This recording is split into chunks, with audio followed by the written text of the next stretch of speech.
You're listening to the Podcast Detroit Network. Visit www.podcastdetroit.com for more information.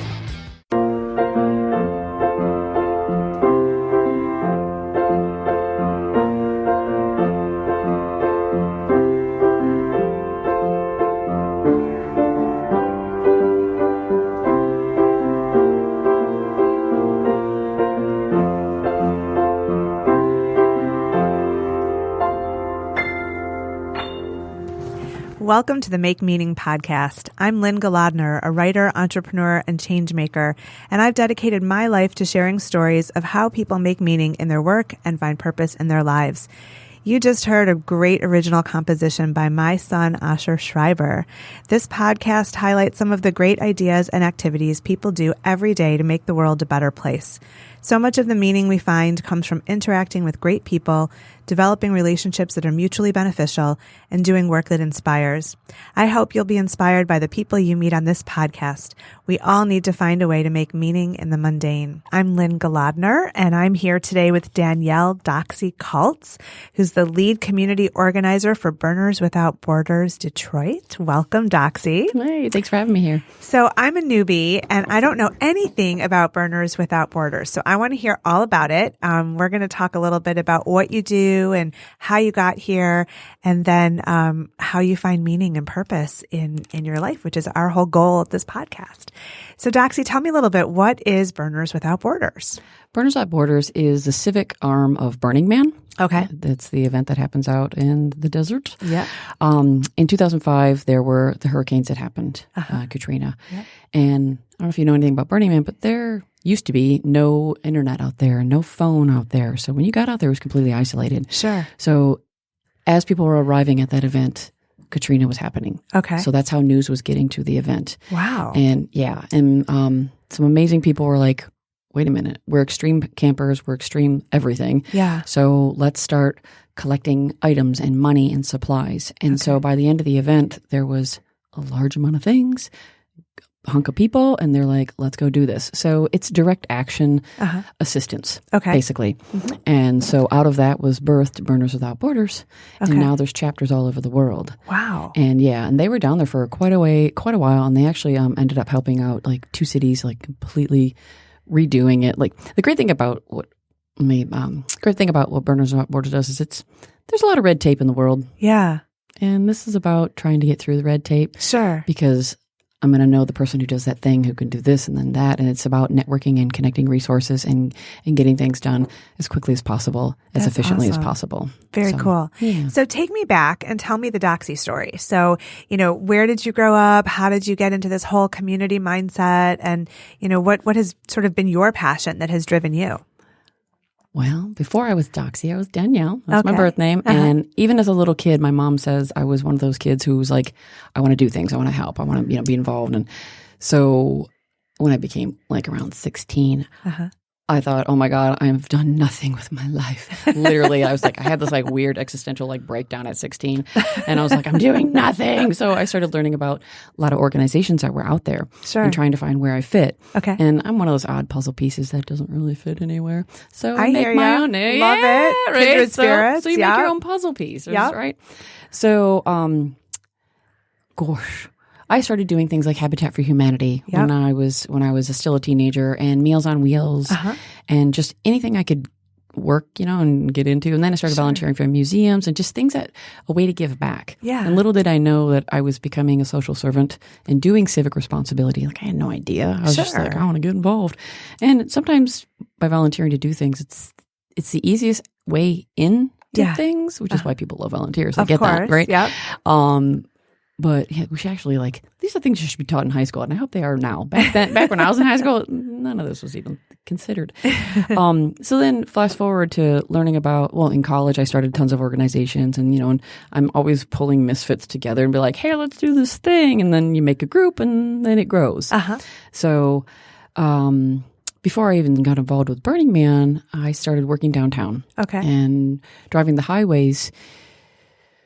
You'd be zooming by, and I'm like, did I just see that? And then the next day I'd slow down and I'd look under the bridges and the viaducts, and you're like, holy Moses, there's people living under them. Wow. And so then I'm like, well, this makes no sense. And so I started calling them highway guys, and highwaymen. And so I was like, well, we're humans. We all have more stuff than we need. So I started loading the back of my Jeep full of things, clothing and food. And then I started asking everybody I know. No one in my family. I started asking all my friends. So I didn't want my family knowing because they would be like, what are you doing? So I was asking all my friends, like, hey, give me your extra blankets and your sleeping bags and blah, whatever it is. Especially because then I started being more involved with Burning Man. And I was like, we all have gear. What do you have? And I was literally putting stuff in plastic bags and paper bags, and like it was sort of disorganized in the back of my car.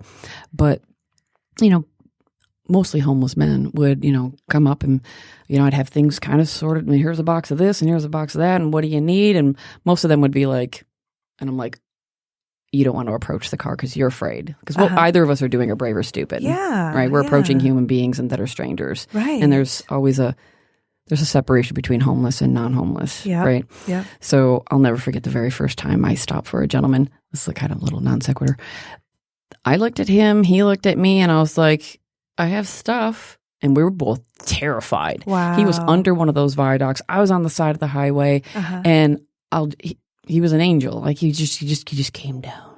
And then he was terrified to walk up to the car because single female standing there. Oh, yeah. Like, I mean, who knows what was going through his brain? And at the time, I wasn't thinking any of that. And then I'm just like, oh, single female. Like, who's this dude? like, dumb. Yes. But it worked out so well. And I was able to feed him and give him a bunch of things. And, so great. And then one of my friends, Rosie, she goes by Rosie Polka Dot.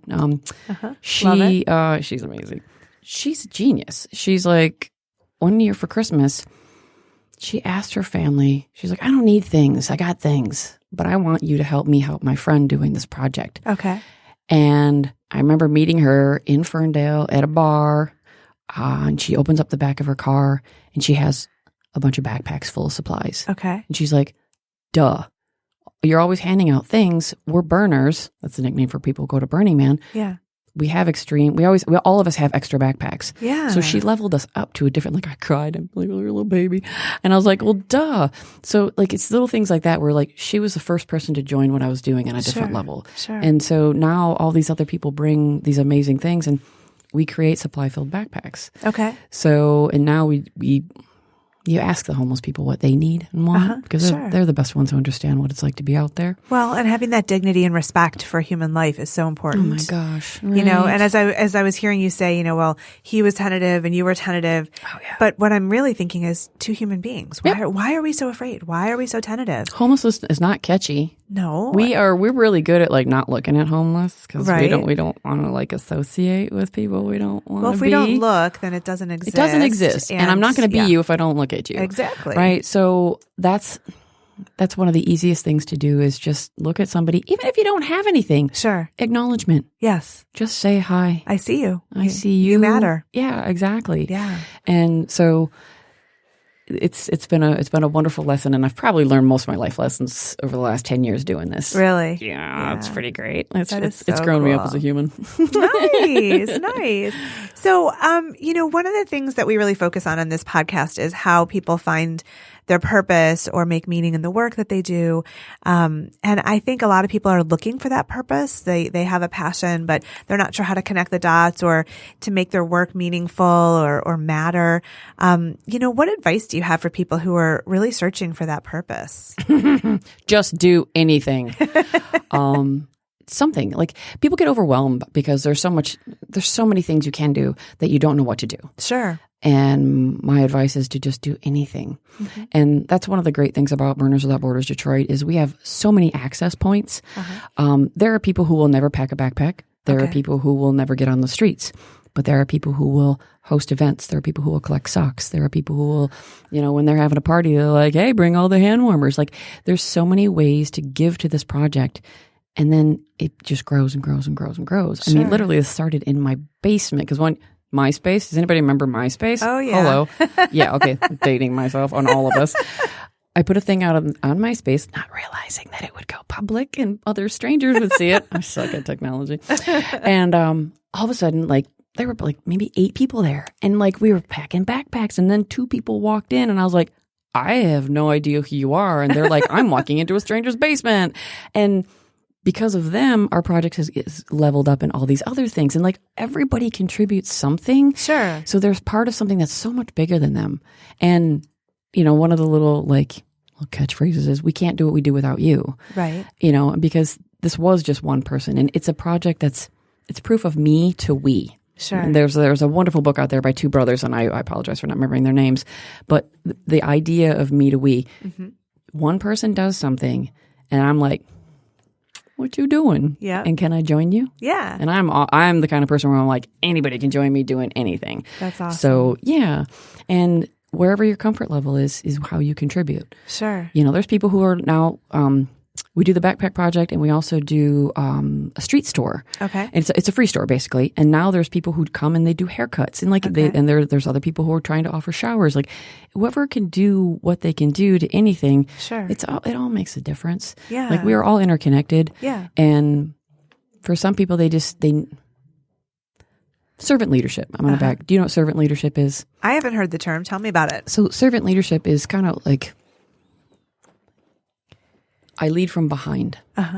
You know, I'm pulling you with me, Sure. and I'm standing next to you or behind you and helping you to be your best person. Sure. So if I create an event and a thing that you can contribute to, and you feel like you belong, then I'm doing it right. I'm not here to like get the shine on me. Right. I'm here to get the shine on us and what we're doing and how we're making a difference. Interesting. So yeah, and it's all about, you know, altruism. So making meaning is definitely something that those two terms work really well together. Well, and I think also finding your purpose has a lot to do with being connected. And, you know, we've had interviews where people are talking about, you know, how people just don't know where they belong or where they matter. And especially with social media nowadays, we have this illusion of being connected, but that is alone. We're sitting there behind a device. Yep. And I think I'm connecting with my friend in San Francisco or in Bali or in wherever, but I'm sitting here alone. And I can have that idea of them in my mind, and they can have the idea of me. But at the end of the day, I'm talking to myself. Right. So it sounds like you're really bringing people together in very meaningful ways. I do pride myself on building community. I like to get people together. And like I mentioned earlier, like it's always the misfits. You know, that was always a thing. And like, but we're all misfits that fit together. I think so. You just find your group and your clan, you know, and that's one of the lovely things about the Burning Man community is the first principle is, you know, radical inclusion. You know, everybody's welcome to the table. Sure. You know, don't be an asshole. You can come back. You know, so it's one of those things where there are many ways to find where you belong under this umbrella. And, you know, BWB is the thing that I've really, that works for me. Sure. And it's a beautiful community, and it's a movement. Yeah. And some people are uncomfortable with the term movement, but if you telescope out, what we're doing is changing the world in small doses, and it's all making a big difference because I am doing this with you right now. Yeah. Now I'm doing it more with you right now, right? I see you, you see me. Yes. And it's important that we figure out ways to do that. So I always include people with what I do. Yeah. And I've got this understanding. Some people have expectations. Well, if there's not 2,500 people there, it wasn't a success. And I'm like, guess what? If there was 2 people there and you and I connected, we win. Right. You know, right. so it's managing your expectations. Yeah. And, you know, if 3 of us, you know, the 4 of us sitting here go to a soup kitchen and help, we've made an impact. Yeah. You know, there's so many ways to make an impact. You just got to get over the fear and maybe that's I'm helping people to do that in a way. Sure. You know, at least leading a little bit, you know, from behind. I'm a nudger. I'm like, hey, do this and hey, do that. I think we all need to witness each other's existence. And, you know, in my nonprofit, One Earth Writing, we are connecting with teens and saying your voice matters and you need to use it and helping them to articulate what matters and, you know, tell the world, I need to be heard. I have something important to say.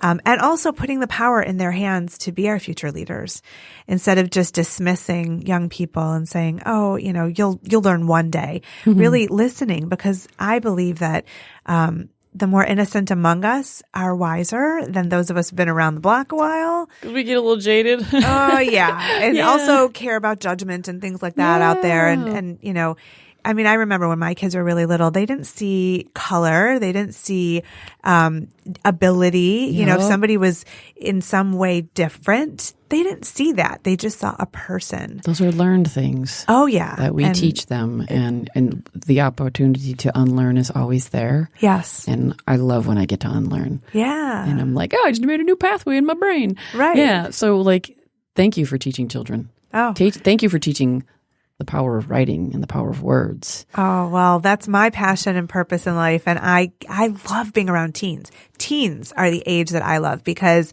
I mean, I love all children, but people just dismiss teens. And I think they have a lot to say, and I want to hear it. And I want to look them in the eye and say, I see you and you count. You know, because a lot of people are like, oh, that's the worst age and it's hard. And I kind of understand. Like little kids kind of freak me out because I can't communicate with them. Right? Babies terrify me. Little kids are like, cookie, you know, or like, but when you get to that teenage age, like you can start to make an influence on them before you lose them for that, you know, decade until they come back, right? That's where they're out learning who they are. Yeah. And I think it's important that we find how we connect with everybody. As a woman of a certain age, I understand that as I'm going to get older, people will see me less because I'm getting older. Exactly. Right? Well, maybe not me because I'm pretty loud and obnoxious. But if you look at socially, you know, people with white hair, and people who are getting older, we dismiss them as well. For sure. It's the full spectrum of like, you're not important. Yes. But what, 20 to, you know, pick a number, 40 or 50 is? Yeah.